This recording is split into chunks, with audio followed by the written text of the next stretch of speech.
નમસ્કાર વિદ્યાર્થી મિત્રો, કેમ છો? મજામાં? આપણે કુલંબર આધારિત ઘણી બધી રીતના દાખલાઓ જોયા. ચાલો હજુ એક વધારાની રીત છે જોઈએ.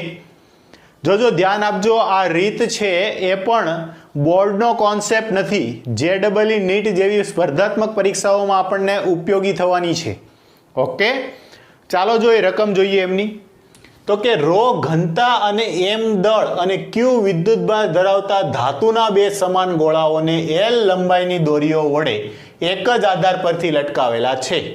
શું કર્યું? તો કે બે ધાતુના ગોળાઓ છે જેના દળ M છે, વિદ્યુતભાર Q છે, એની ઘનતા ρ છે, એને એક દોરી વડે લટકાવ્યા. તો થશે શું? ધારો કે આ બે દોરી છે, સમાન લંબાઈની દોરી વડે બે વિદ્યુત ભારને લટકાવ્યા. નીચેના જે ઢાંકણાઓ છે એના વિદ્યુત ભાર છે. ઓકે, આ બે સજાતીય વિદ્યુત ભાર હશે તો એની વચ્ચે શું લાગવાનું છે? અપાકર્ષી બળ. એટલે એ અહીંથી આ રીતે આમ દૂર જશે. ઓકે, ચાલો આગળ વાંચીએ. આ સ્થિતિમાં બે દોરીઓ એકબીજા સાથે અમુક ખૂણાઓ બનાવે છે. ધારો કે આ ખૂણા થીટા છે. જો આ બંને ગોળાને ρ0 ઘનતા ધરાવતા પ્રવાહીમાં ડૂબાડવામાં આવે ત્યારે તે બે દોરીઓ વચ્ચેના ખૂણા બદલાતા નથી. જોજો ધ્યાન આપજો, અત્યારે હવામાં ખુલ્લા રાખ્યા છે, પછી એને પ્રવાહીમાં ડૂબાડવામાં આવશે, તેમ છતાં પણ આ ખૂણા બદલાતા નથી. તો જે પ્રવાહીમાં ડૂબાડ્યા છે એનો ડાઇલેક્ટ્રિક અચળાંક છે આપણે મેળવવાનો છે. જોજો ધ્યાન આપો. આ સમાન લંબાઈની દોરી, ધારો કે L વડે બે L લંબાઈની દોરીઓ વડે બે ગોળા, વિદ્યુતભાર Q છે, તેનું દળ છે ધારો કે M છે, એની ઘનતા ρ છે, એને લટકાવેલા છે. ઓકે, હવે અહીંયા તમે આ રીતે લટકાવશો તો શું થશે? તો કે આના પર આ રીતે M દળ હોવાથી નીચે તરફ વજન બળ mg લાગશે. શું લાગશે? વજન બળ mg. તેવી રીતે આ અહીંયા તાણે છે, જો તાણેલા હોવાથી અહીંયા શું લાગશે? તણાવ બળ T. તો જો અહીંથી આ રીતે આ ખૂણો થીટા છે તો યુગ્મ કોણ Z ની રીતે આ ખૂણો પણ કેટલો થઈ જશે? થીટા. તો આ T ના બે ઘટક પડશે. કયા ઘટક? T થીટાની બાજુનો ઘટક cos થીટા અને બીજો એક આવશે આ ઘટક. એ કયો હશે? T sin theta. ઓકે, બીજું જો બંને ગોળાઓ છે એની વચ્ચે કેવું બળ લાગશે? સજાતીય. બંને પરનો વિદ્યુતભાર કેટલો છે? Q છે. તો બે વચ્ચે અપાકર્ષી બળ લાગે ને અપાકર્ષી બળને કારણે બંને ગોળાઓ એકબીજાથી કેવા જશે? દૂર. તો આ અપાકર્ષી બળ F કહું, ઇલેક્ટ્રિક બળ Fe કહી દઉં. ઓકે, તેવું સેમ અહીંયા પણ થશે. હું કોઈ એક ગોળાનો એકનો જ ચિતાર રજૂ કરું છું, બે ગોળાને નહીં. એવી સેમ કન્ડિશન આના પર પણ થશે. એક બાજુનો ભાગ આપણને મળી ગયો છે. તો આના આધારે જો આપણે એમ કીધું હતું કે આ અહીંયા છે સંતુલનમાં રહીએ છે, આ ગોળો છે સંતુલનમાં રહીએ. કોઈ પણ પદાર્થ છે સંતુલનમાં ક્યારે રહે? કાલે જોયું. તો કે તેના પર લાગતા કુલ બળ છે 0 થઈ જાય. કુલ બળ એટલે જેટલું બળ ઉપર દિશામાં લાગે છે એટલું જ નીચે દિશામાં, જેટલું ડાબી તરફ લાગે છે એટલું જ જમણી બાજુ. તો છે સંતુલનમાં કહેવાય. તો કે M દળ ધરાવતો ગોળો સંતુલનમાં હોવાથી આપણે શું કહી શકીએ? તો કે ડાબી બાજુનું બળ T sin theta is equal two જમણી બાજુનું બળ કેટલું છે? Fe. તેવી રીતે ઉપરની બાજુનું બળ T cos થીટા બરાબર નીચેનું બળ કેટલું આવશે? mg. આને કયો સમીકરણ A, આને કયો સમીકરણ B. A અને B નો ગુણોત્તર લ્યો. ચાલો, A ભાગ્યા B, T કેન્સલ થઈ જાય, sin ના છેદમાં cos. સમીકરણ A અને B નો ગુણોત્તર લેતા શું થશે? સમીકરણ A અને B નો ગુણોત્તર લેતા, ચાલો સમીકરણ A અને B નો ગુણોત્તર લેતા T કેન્સલ થઈ જશે. tan થીટા બરાબર Fe ના છેદમાં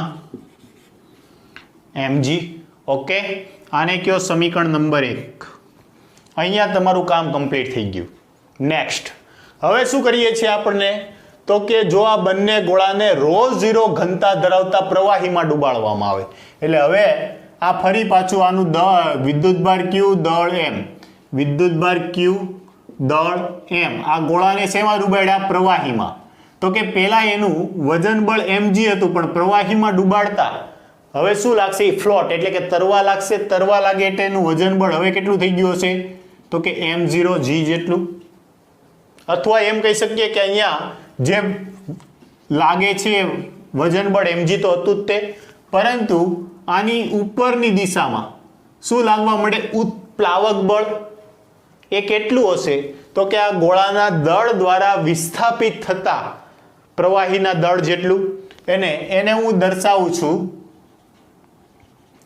m0g વડે શેના વડે દર્શાવું છું m0g વડે જો આ ખૂણો θ હોય તો આ ખૂણો પણ θ હોય હવે ઈ ગોળાઓ છે ફ્લોટ કરવા લાગ્યા એટલે કે ઉપર તરવા લાગ્યો છે તો એનામાં તણાવ બળ બદલાઈ ગયો છે તણાવ બળ હશે T' ઓકે તો આ T' ના બે ઘટક પડશે એક આ દિશામાંનો ઘટક કયો આવશે T' cos θ અને એક આ ઘટક આવશે કયો આવશે T' sin θ ઓકે બીજું કે આ બંને પ્રવાહી વાળા માધ્યમમાં હોવાથી બેની વચ્ચે લાગતું કુલંબ બળ અપાકર્ષી પ્રકારનું આ દિશામાં પણ કુલંબ બળ બદલાઈ જશે કેમ કે માધ્યમ બદલાઈ ગયું અહીંયા માધ્યમ તરીકે હવા હતી અને અહીંયા માધ્યમ તરીકે કોણ આવી ગયું છે પ્રવાહી તો કે બળ કેટલું હશે F' અને કોઈ પણ માધ્યમમાં લાગતું બળ F' ઇઝ ઇક્વલ ટુ માધ્યમમાં લાગતું બળ Fe ના છેદમાં માધ્યમનો ડાઇલેક્ટ્રિક અચળાંક K જ્યાં K શું છે માધ્યમનો ડાઇલેક્ટ્રિક અચળાંક ઓકે આ આપણે જાણીએ છીએ K મેળવવાનું છે ઓકે ચાલો ફરી પાછા બળ છે એ કેવી થશે સંતુલન સ્થિતિમાં આવે તો એના માટે આપણે શું લખી શકીએ જોજો T' sin θ is equal to Fe' અને Fe' equal to Fe upon K તેવી રીતે ઉપર લાગતા બળ કેવા થશે T' cos θ minus plus m0g is equal to નીચે તરફ લાગતા બળ mg આ પ્લસ છે આ બાજુ આવે તો માઇનસ થઈ જશે તો આવું થશે T' cos θ બરાબર mg માઇનસ m0g g સામાન્ય કાઢ્યો m માઇનસ m0 આને કહું સમીકરણ નંબર C આને કહું સમીકરણ નંબર D ચાલો C અને D નો ગુણોત્તર લ્યો શું લેતા C અને D નો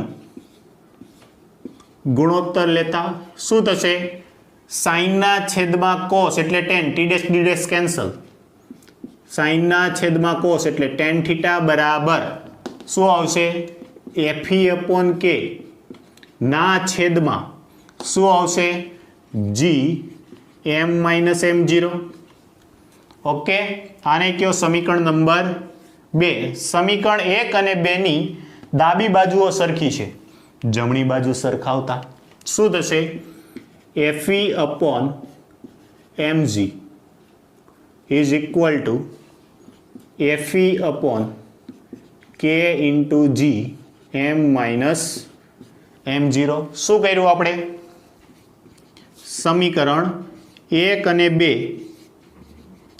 સરખાવતા ચાલો સરખાવતા Fe કેન્સલ આઉટ થઈ જશે આખું પદ જો આમાં g કેન્સલ આઉટ થઈ જશે આ ક્રોસ ગુણાકાર કરો તો શું થશે K into m minus m0 is equal two m K જોઈએ છે K ને સૂત્રનો કરતા બનાવો K is equal two m ના છેદમાં m માઇનસ m0 આ માધ્યમનો ડાઇલેક્ટ્રિક અચળાંક છે આપણને મળી ગયો જ્યાં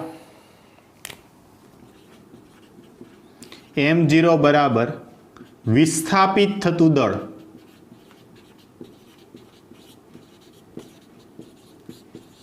વિસ્થાપિત થતું પ્રવાહીનું દળ ઓકે કોના કારણે વિસ્થાપિત થશે તો કે આ ગોળાને કારણે તો આ m upon m minus m0 પણ જુઓ અહીંયા આ જે બીજું પ્રવાહી છે એની ઘનતા ρ0 આપેલી છે, દળ આપેલું નથી. તો આપણે જાણીએ, શું જાણીએ? આપણે જાણીએ છીએ કે શું જાણીએ છીએ? ઘનતા ρ બરાબર દળના છેદમાં કદ. તો દળ બરાબર શું થશે? m બરાબર ρ ઇન્ટુ v. ઓકે, અહીંયા મૂકી દો, અહીંયા મૂકો. m0 બરાબર શું થશે? ρ0 ઇન્ટુ v. તો ચાલો કે નું સમીકરણ શું મળશે? k બરાબર ρv ના છેદમાં ρv ઇન્ટુ ρ0v. v બધામાંથી કોમન નીકળશે એટલે કેન્સલ આઉટ થઈ જાય, ρ માઇનસ ρ0. આ કોના બરાબર મળ્યું? ડાઇલેક્ટ્રિક અચળાંક k નું સૂત્ર. જો દળ આપેલું હોય તો દળ ઉપરથી m ના છેદમાં m અપોન m ના છેદમાં m માઇનસ m0, અને જો ઘનતા આપેલી હોય તો ρ ના છેદમાં ρ માઇનસ ρ0. આ રીતે છે આપણે પદાર્થનો ડાઇલેક્ટ્રિક અચળાંક છે મેળવી શકીએ છીએ. ઓકે, ચાલો ફટાફટ છે આમને રાઇટ ડાઉન કરી લો. હવે એક વસ્તુ આમાં એડિશનલ શું પૂછાય છે? તો કે આમાં વધારાનું એ પૂછાય કે તમને ઘણી વખત છે આ માધ્યમનો ડાઇલેક્ટ્રિક અચળાંક કે આપી દે તો આ બે વચ્ચેનું અંતર કેટલા દૂર જશે એવું પૂછે. પહેલા આપી દીધું હોય ને પછી કેટલા દૂર જશે એવું પૂછ્યું હોય તો એના માટે શું કરો? જો તમારે જોઈએ છે શું, આ આટલું અંતર જોઈએ છે કેટલા દૂર જશે, તો એના માટે આને તમે બે ભાગ પાડી શકો. જો આ રીતે, તો આટલો ભાગ છે એ શું આવશે? તો કે આ લંબાઈ l છે, આ ખૂણો થીટા છે, તો તમારે એની સામેની બાજુ જોતી છે. સામેની બાજુનું સૂત્ર શું? સામેની બાજુ જોજો, સાઇન થીટા બરાબર સામેની બાજુ સાબાના છેદમાં કર્ણ, અને આ કર્ણ કયો થશે? આના આવડું આ થશે l. તો સામેની બાજુ બરાબર શું થશે? l sine theta. આ તો આટલું અંતર થયું l સાઇન થીટા, આ અંતર પણ કેટલું આવશે? l sine theta. તો જો કુલ અંતર કેટલું થઈ જશે? 2l sine theta. આ રીતે પણ મેળવી શકો છો થીટા જે આપેલો હોય તે. ઓકે, આ રીતે તમે આ બે વચ્ચેનું અંતર છે મેળવી શકો છો. ચાલો ફટાફટ છે લખી નાખો, પછી આગળનો દાખલો જોઈએ. ચાલો વિદ્યાર્થી મિત્રો, તો હવે આવી જ રીતનો એક બીજો દાખલો જોઈએ. તો કે આકૃતિમાં દર્શાવ્યા પ્રમાણે તંત્રમાં દોરીઓ શિરોલંબ સાથે 45 ડિગ્રીના ખૂણો બનાવે છે. જોજો ખૂણો આપી દીધો છે. કેટલા ડિગ્રીનો ખૂણો બનાવે છે? 45 ડિગ્રીનો. એટલે આ પણ ખૂણો 45 છે, આ પણ ખૂણો 45 ડિગ્રીનો છે. ત્યારે તંત્ર સંતુલનમાં છે. નેક્સ્ટ, જો દોરીઓ શિરોલંબ સાથે 53 ડિગ્રીનો ખૂણો બનાવે તો તે સ્થાનેથી ગોળાઓને છોડવામાં આવે ત્યારે તેનો પ્રવેગ મેળવવાનો છે, એટલે કે ગોળાનો પ્રવેગ. ત્યારે આ ખૂણો સેકન્ડમાં કેટલો થઈ જશે? આ ખૂણો 53 ડિગ્રી. ઓકે, આ રીતનો પ્રશ્ન છે પૂછેલો છે, ત્યારે આપણે પ્રવેગ મેળવવાનો કીધો. જો પેલા કન્ડિશન જોઈ લઈએ પછી કઈ રીતે પ્રવેગ મળશે એનો હું તમને રજૂઆત કરું છું. જો અહીંયા આ ગોળા q વિદ્યુતભાર અને દળ m, q વિદ્યુતભાર અને દળ m ધરાવતા બે ગોળાઓને l લંબાઈની દોરી વડે દ્રઢ આધાર સાથે લટકાવેલા છે. ઓકે, હવે જો અહીંયા લટકાવેલા છે તો આ બે વચ્ચે શું લાગશે? તો કે આ ગોળાનું પોતાનું વજન બળ mg નીચે તરફ, આ દોરી વડે લટકાવેલા હોવાથી તણાવ બળ T ઉપર તરફ, આ ખૂણો 45 નો હોવાથી આ ખૂણો પણ કેટલાનો બનશે? 45 ડિગ્રીનો. તેથી આ ટીના બે ઘટક પડશે. એક કયો પડશે? ઉપર દિશામાંનો, અને થીટાની બાજુનો ઘટક, એટલે આ ઘટક આવશે T cos 45. તેવી રીતે આ ઘટક આવશે, કયો આવશે? T sin 45. ઓકે, સમજાય છે?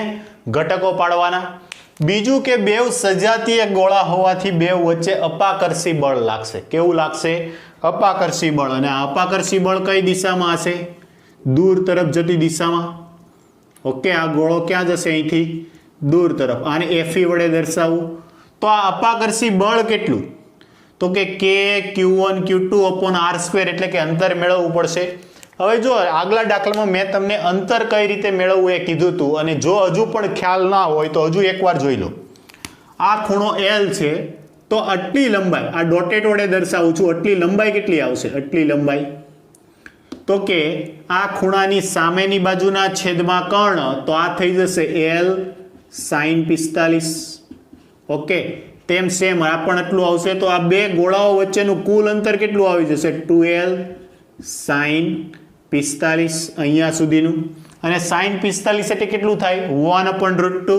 તો જોજો અહીંયા કરું છું, 2L sin 45 થશે 1/√2. તેથી આ અંતરને હું r વડે દર્શાવી દઉં. તો r બરાબર L/√2.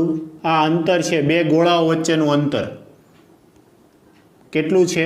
r બરાબર. ઓકે, ચાલો ફરી પાછું ઉપર તારે લાગતા બળ બરાબર નીચે તરફ, ડાબી બાજુ બરાબર જમણી બાજુ. કેમ કે આપણને અહીંયા શબ્દ વાપર્યો છે તંત્ર શેમાં છે? સંતુલનમાં છે. તંત્ર સંતુલનમાં હોય તો ડાબી બાજુ લાગતું બળ T sin 45 ડિગ્રી બરાબર જમણી બાજુનું બળ કેટલું આવશે?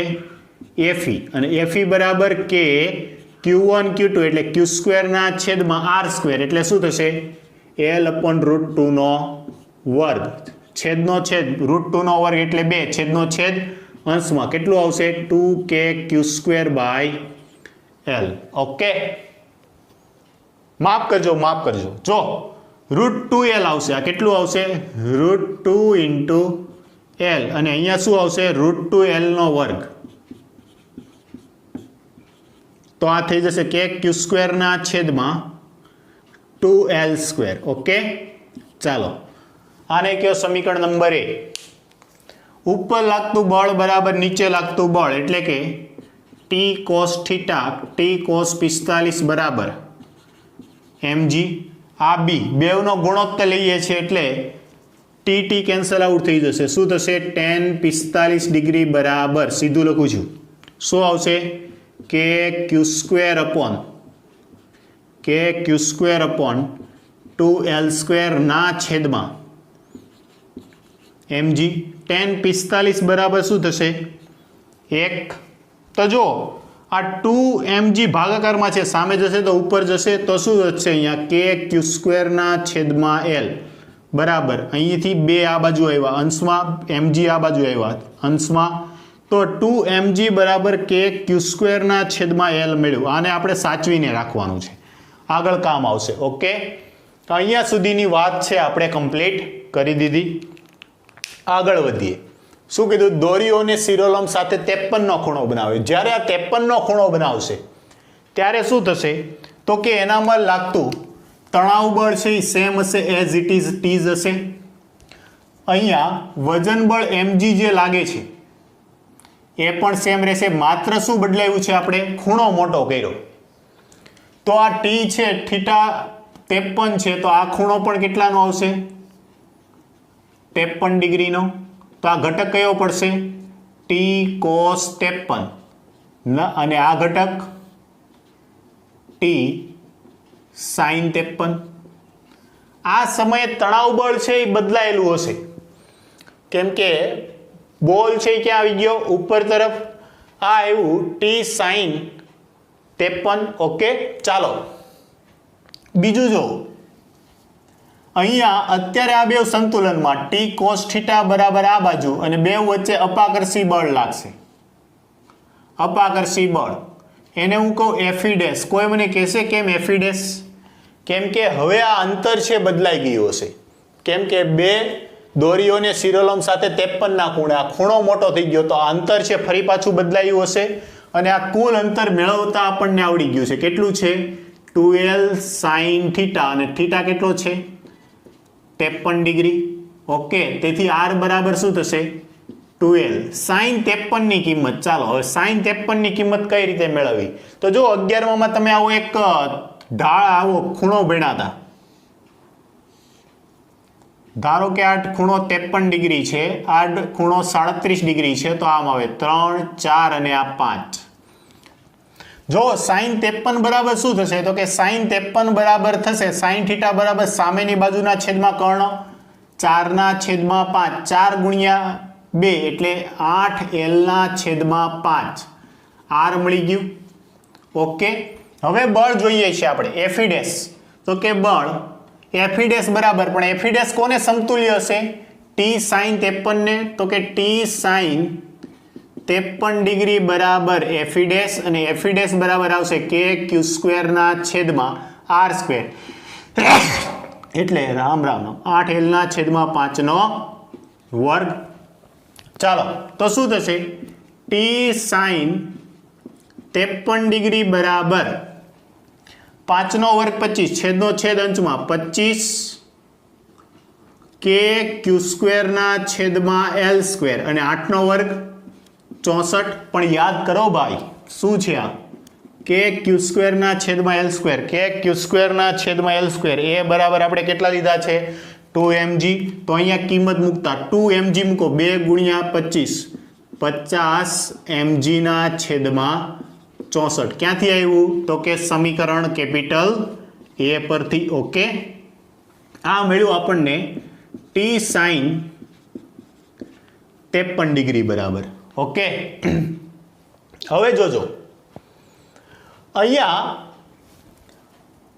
આ પદાર્થ છે એ ગોળાનો પ્રવેગ શોધો. અને પ્રવેગ ક્યારે થાય તો કે જો આને કોઈ પણ આ બે દળ ધરાવતા પદાર્થ છે એને એકબીજા પાસે આ રીતે રાખેલા છે, પરંતુ જો એને વધારે લઈ જાવ તો એ શું થશે તો કે એની વચ્ચે લાગતું જે અપાકર્ષી બળ છે ઘટી જશે. તેના પરિણામે ગુરુત્વ પ્રવેગની અસર હેઠળ છે ગતિ કરે અને નીચે તરફ આવે. એટલે કે આ જે ગોળો છે 53 ડિગ્રીના ખૂણે જશે એટલે જે અપાકર્ષી બળ છે અંતર વત્તા અપાકર્ષી બળ છે ઘટી જશે. તેના પરિણામ સ્વરૂપે શું થશે તો કે આ રીતે ગુરુત્વ પ્રવેગની અસર હેઠળ આ રીતે દોલન કરે. એનાથી કયા ભાગમાં જશે આ રીતે નીચેના ભાગમાં. તો કે કોઈ પણનો જો મૂલ્ય લેવું હોય તો એને શું દોરી દો સ્પર્શક દોરી દો. તો અહીંથી આને હું દોરી દઉં સ્પર્શક. ઓકે જોજો હવે ખાસ સમજવા જેવી વાત આવી. આ ખૂણો 53 છે તો અહીંથી આને આવી રીતે સીધો આમ કરું તો આને આ રીતે પાછળ લંબાવું. જો આ ખૂણો 53 છે તો એને રાઈટ એંગલ થયો સ્પર્શક છે અને કાટખૂણે હોય. આ 53 છે તો 53 માંથી 90 માંથી 53 કાઢો એટલે આ ખૂણો કેટલાનો આવ્યો 37 ડિગ્રી. ઓકે જો આ ખૂણો 37 ડિગ્રીનો તો આ ખૂણો કેટલાનો આવ્યો 53 ડિગ્રીનો. અહીંયા હું લખી દઉં છું આ એફી ડેશ છે. જોજો હવે ધ્યાન આપજો. જો આ 37 નો તો યુગ્મ કોણની જોડ રૂપે આ ખૂણો પણ કેટલાનો આવ્યો 37 ડિગ્રીનો. જો આ 37 ડિગ્રીનો આવ્યો તો આ mg ના બે ઘટક પડ્યા. જોજો આ mg ના બે ઘટક પડશે. એક આ ઘટક 37 વાળો mg ના બે ઘટક પડશે. આ આવશે mg થીટાની બાજુનો હોવાથી cos 37 ડિગ્રી અને બીજો ઘટક આવશે આ રીતે આમ. આ કયો આવશે mg sin 37. ઓકે તો જો mg sin 37 અને આ તણાવ બળ t એકબીજાની અસરને કેવી કરી દેશે નાબૂદ. અહીંયા જો આ બળ Fe છે. Fe સાથે આ ખૂણો 53 ડિગ્રીનો છે તો આ ઘટક કયો આવશે આ ઘટક તો કે આવશે Fe ડેશ થીટાની બાજુનો હોવાથી cos 53 ડિગ્રી. હવે આ પદાર્થ અહીંથી આવી રીતે ગતિ ક્યારે કરે તો કે આ બળ નીચે તરફનું વધારે હોય ઉપર તરફનું ઓછું હોય. તો આ વધુ બળમાંથી ઓછું બળ બાદ કરવું એ કોને બરાબર હશે તો કે બળ ન્યૂટનની ગતિના નિયમ અનુસાર એને. તો જો બળ F net is equal two નીચેનું બળ કયું છે mg cos 37 માઇનસ ઉપરનું બળ કયું છે ઉપરનું બળ તો કે F dash cos 53 degree. Okay ચાલો હવે જોજો આ F બરાબર ma તો શું થઈ જશે ma બરાબર mg cos 37 cos એટલે પાસેની બાજુના છેદમાં કર્ણ 4/5 માઇનસ Fe ડેશ છે એ કોને સમતુલ્ય આવશે જોજો આ Fe ડેશ કોને સમતુલ્ય છે t sin 53 ડિગ્રી ને. જોજો Fe ડેશ કોને સમતુલ્ય છે t sin 53 ડિગ્રી ને અને t sin 53 ડિગ્રીની કિંમત આપણી પાસે છે કેટલી છે તો કે 50/64 mg ગુણ્યા cos 53 ની કિંમત cos 53 એટલે પાસેની બાજુના છેદમાં કર્ણ 3/5. ઓકે, આપણે પ્રવેગ જોઈએ છીએ તો a ને સૂત્રનો કરતા બનાવો. m એ લખું, ચાલો ને આમાંથી m સામાન્ય કાઢો તો અહીંયા શું વધશે 4/5g માઇનસ આમાંથી m સામાન્ય નીકળો, આનો ક્રોસ ગુણાકાર કરો, સોરી આનો ગુણાકાર, તો જો આ 10 આવી ગયા, 10 ગુણ્યા 3 30g/64. લસા કેટલો આવશે? આ બેવનો ક્રોસ ગુણાકાર કરી દઉં તો આ m અહીંથી કેન્સલ થઈ ગયા. a બરાબર 64 ગુણ્યા 4 ઇન્ટુ g, આમાંથી g સામાન્ય કાઢી લઉં, g/, માઇનસ 30 ગુણ્યા 5 ઇન્ટુ g ના છેદમાં આ બેવનો ગુણાકાર 64 ગુણ્યા 5. ચાલો 64 ગુણ્યા 4, 6 ચોક 24 અને 16 બીજા 256 માઇનસ 30 ગુણ્યા 5 150 ઇન્ટુ જીના છેદમાં 6×5 30 ને 300 અને 20 બીજા 320, બાદ બાકી કરો, 150 માંથી 156 જાય તો કેટલા વધશે? સોરી 256 માંથી 150 જાય એટલે 106 ના છેદમાં 320 ઇન્ટુ જી. ભાગ ચલાવો 2 થી એટલે કેટલા થશે? 53/160g. આ એવો પ્રવેગ એ, આ છે આપણો આન્સર. પ્રવેગ કેટલો આવશે? 53/160g. એટલે આવા દાખલાઓ પણ છે એ પૂછાતા હોય છે, એટલે ખાસ ધ્યાન આપજો. એ કેટલો આવશે? 53/160 ઇન્ટુ જી. ઓકે, ચાલો હવે આને લખી નાખો. હવે આને આધારિત એક કોન્સેપ્ટ છે એ જોવાનો છે જે આપણને હેલ્પફુલ થશે. કે ઘણી વખત કેવું, આ બેવ કેસ, 2 દાખલા જોયા, બેવમાં દળ m અને વિદ્યુતભાર q છે આપણે સમાન રાખ્યા, પણ ઘણા દાખલાઓ એવા હોય છે કે જ્યાં આમાં દળ અને વિદ્યુતભાર બંને અલગ હોય, આ ખૂણાઓ પણ અલગ હોય. એવા કિસ્સામાં જો આવો કોઈ પણ દાખલો પૂછાય તો, અથવા તો MCQ પૂછાય તો એનો આન્સર છે કઈ રીતે ક્વિક રીતે આપવો એ જોવાનું છે. પહેલા લખી નાખવા. ચાલો તો હવે જે આપણે 2 દાખલાઓ જોયા એનો કોન્સેપ્ટ શું છે અને કેવા પ્રકારના દાખલાઓ પૂછાય, મેં હમણાં તમને વાત કરી તેમ. તો જુઓ, આ દ્રઢ આધાર એક જ બિંદુથી 2 Q1 દળ, Q1 વિદ્યુતભાર અને M1 દળ, Q2 વિદ્યુતભાર અને M2 દળ ધરાવતા 2 ગોળાઓને લટકાવેલા છે. તમે જોઈ શકો છો આકૃતિ પરથી, આ θ1 છે, આ θ2 છે. થીટા એટલે કે ખૂણાઓ પણ અલગ છે.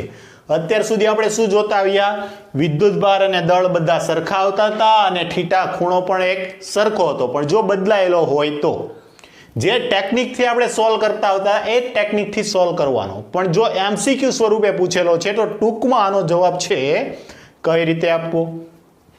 આ 2 ગોળાઓ છે, 2 ગોળાઓ વચ્ચે લાગતું અપાકર્ષી બળ જુઓ તો કે આ ગોળા 2 પર લાગતું અપાકર્ષી બળ તો કે F ગોળા 2 પર કોને કારણે? 1 ને કારણે.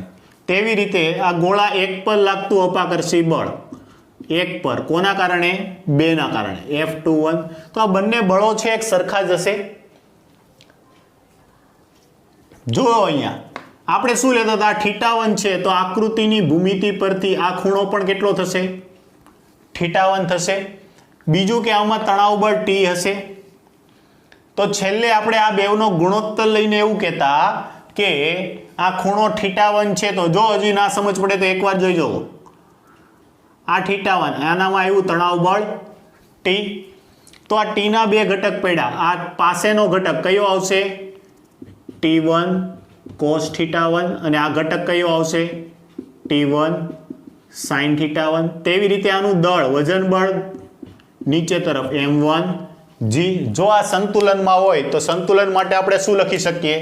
ડાબી બાજુ બરાબર જમણી બાજુ, એટલે કે T1 sin θ1 is equal to F12. તેવી રીતે ઉપર લાગતું બરાબર નીચે લાગતું T1 cos θ1 બરાબર M1g. બેવનો ગુણોત્તર લ્યો, T1 કેન્સલ, tan θ1 બરાબર F12 ના છેદમાં M1g. આવું સેમ સમીકરણ તમે આના માટે પણ બનાવી શકો. સેમ જ આવશે. શું આવશે? tan θ2 બરાબર F21 ના છેદમાં M2g. પરંતુ આપણે જાણીએ છીએ કે કુલંબ બળ છે એ કેવા છે તો કે ન્યૂટનના ગતિના ત્રીજા નિયમનું પાલન કરે કે આ ગોળો આના પર જેટલું બળ લગાડશે એટલું જ બળ આ ગોળો આના પર લગાડશે. તો કે F12 બરાબર F21 બરાબર F, અને F બરાબર શું આવે કે Q² અંતર R². બંને બળ સરખા છે એનો મતલબ એમ થયો કે વિદ્યુત ભાર Q1 Q2 હોય તો પણ કાંઈ ફરક પડશે નહીં, આ બળ બદલાવાનું નથી. ઓકે, અંતર છે તો એઝ ઇટ ઇઝ રહેવાનું છે, અંતર જેટલું થશે એટલું બે કિસ્સામાં સરખું જ રહેવાનું છે. તો તમે વિદ્યુત ભાર અહીંયા કે Q1² Q2² આમ પણ લઈ લો, Q1 Q2 ના છેદમાં અંતર R², તેમ છતાં એ બળ F ના F જ રહેવાનું છે. ઓકે, તો જો હવે કેવી સંભાવના પૂછાય, જોજો ધ્યાન આપજો કે બંને વિદ્યુત ભાર એક સરખા આપેલા છે, બંને વિદ્યુત ભાર એક સરખા આપેલા છે તો એના પર લાગતું બળ છે તો એક સરખું જ આવશે. ઓકે, પછી એમ કીધું હોય કે M1 નું દળ વધારે છે, M2 નું દળ ઓછું છે, તો કયો ખૂણો મોટો હશે ને કયો ખૂણો નાનો હશે? તો જો જેનું બળ વધારે છે, બળ વધારે છે, અહીંયા બળ મોટું મૂકો તો આનો ગુણોત્તર છે કેવો આવશે? નાનો આવશે. તો થીટા છે, tan છે એ ચડતું વિધેય, ખૂણો નાનો તો થીટા પણ નાનો. તો આ કેસમાં થીટા કેવો હશે? નાનો. જ્યારે અહીંનું દળ છે ઓછું છે, દળ ઓછું છે, આનું મૂલ્ય વધારે આવ્યું તો આ ખૂણો કેટલો આવશે? મોટો. તો જો θ2 કેટલો આવ્યો? θ1 લેસ ધેન θ2, અથવા એમ કહી શકે θ2 ગ્રેટર ધેન θ1. ઓકે, સમજાય છે તમને? ચાલો બીજું એમ કીધું હોય કે વિદ્યુત ભાર Q1 વધારે છે ને Q2 નાનો છે, પણ કંઈ ફરક નહીં પડે. મેં તમને કીધું ને છેલ્લે તો બેવની પ્રોડક્ટ જ છે, બળમાં કંઈ ફરક પડશે નહીં. તો વિદ્યુત ભાર ગમે તે હોય એની સાથે આપણે કાંઈ લેવા દેવા નથી. તો હવે બીજી શરત શું આવી તો કે દળ M1 વધારે છે, M2 ઓછું છે. જો દળ વધારે છે તો θ1 નાનો આવશે, M2 દળ ઓછું છે તો θ2 મોટો આવશે. તો આ પણ શરત કેવી થઈ ગઈ? સાચી. ઓકે, ત્રીજું એવો પૂછે કે θ1 ગ્રેટર ધેન θ2, માફ કરજો અહીંયા θ1 ગ્રેટર ધેન θ2, પરંતુ બેવના દળ એક સરખા છે, ગોળાના દળ એક સરખા આપી દઈએ, M1 બરાબર M2. વિદ્યુત ભાર ભલે ને અલગ અલગ આપે પણ એના ખૂણા કેવા આવી જશે? એક સરખા. તો આ છે, તમે ખાસ યાદ રાખજો. કોઈ MCQ પૂછાય તો ક્વિક જવાબ આપવા માટે જો તમને આ બે વેલ્યુ આપેલી છે તો આ મેળવી શકો, આ બે આપેલું છે તો આના ઉપરથી કંઈ નહીં, પણ આ આપેલું છે તો આનો ખ્યાલ આવશે. કોઈ આ રાશિ આપેલી છે તો આ મળી જશે, ને આ આપેલી હશે તો આ રાશિ મળી જશે. ઓકે, ચાલો ફટાફટ છે લખી નાખો. આજનો લેક્ચર છે અહીંયા સુધી જ રાખીએ છીએ.